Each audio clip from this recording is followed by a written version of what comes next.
تخيل ان ممكن تبقى عطشان جدا، بس اول ما تشوف كوبايه ميه ساقعه تبدا تجيلك تشنجات وتخاف تشربها.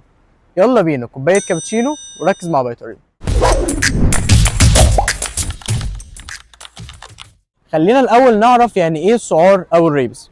السعار هو فيروس، وفيروس معدي بيتنقل عن طريق اللعاب، عن طريق عضه او خربوش من اي حيوان، وعلى فكره مش الكلب بس، وبيبدا يتحرك جوه الجسم عن طريق الاعصاب لحد ما يوصل للمركز الرئيسي وهو المخ، ويبدا يدمر خلاياه واحده ورا الثانيه، ومن هنا تبدا تظهر الاعراض.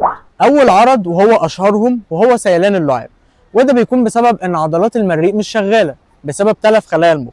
علشان كده الحيوان بيخاف جدا من الميه وما بيقدرش يشرب، وده بيكون تاني عرض. وكمان بيكون فيه بروز في العينين كانه مبرق لك، ومعاه هجوم عنيف وغير مبرر من الحيوان، وللاسف في النهايه بتحصل الوفاه. وخلي بالك حتى لو الاعراض مش ظاهره واتصبت من الحيوان فلازم برضو تروح تطعم، لان الفيروس لما بيخش الجسم ولحد ما يوصل للمخ ويشتغل على تدميره بيبدا ياخد فتره، وحتى لو اتصبت خلال الفتره دي فانت برضو معرض للعدوى. حتى لو الحيوان متطعم واتصبت منه فلازم انت كمان تطعم، لان ممكن الجرعه اللي اخدها الحيوان تكون غير كافيه او منتهيه الصلاحيه او اي سبب تاني، وما ينفعش تماما ان احنا ناخد الريسك في موضوع زي ده.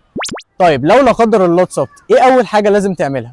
اول حاجه انك تغسل الجرح كويس جدا بالميه والصابون، ويستحسن يكون صابون سائل، وتتوجه على اقرب مستشفى يكون متوفر فيها اللقاح، وهناك هيعملوا لك اللازم.